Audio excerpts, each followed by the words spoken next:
Quelles que soient les négativités que nous disons de l'argent, l'argent c'est le diable, l'argent sépare les gens, l'argent est mauvais, nous avons besoin de l'argent pour vivre. L'argent est un élément important de notre survie ici sur la terre. Par conséquent, c'est très important pour nous de savoir comment gérer notre argent et de garder autant de notre argent que possible. Dans le but de pouvoir améliorer sa situation financière ou bien de se créer une bonne fondation financière, il est très important de prendre en compte deux éléments. Le premier élément est d'avoir une source de revenus, c'est-à-dire avoir un business qui t'amène de l'argent ou bien avoir un job, un travail qui t'amène de l'argent. Le second élément à prendre en considération est de toujours dépenser moins que l'on ne gagne. Si tu as un job ou bien un travail qui t'amène de l'argent et tu arrives à dépenser moins que tu ne gagnes à la fin de chaque mois, tu es déjà sur la route de pouvoir te bâtir une bonne fondation financière.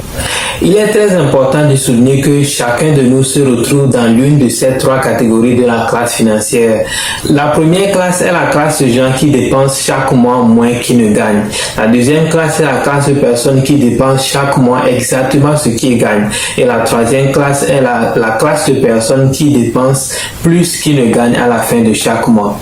D'abord, il faut déterminer quel est son revenu dans chaque mois ou bien à la fin de chaque mois.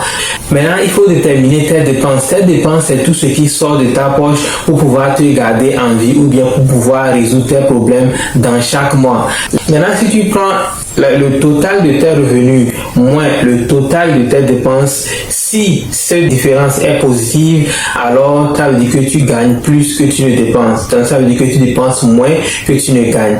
Maintenant, si tu prends la différence entre ce que tu gagnes à la fin de chaque mois et ce que tu dépenses à la fin de chaque mois, et cette différence est zéro, alors ça veut dire que tu dépenses exactement ce que tu gagnes à la fin de chaque mois ou bien dans chaque mois.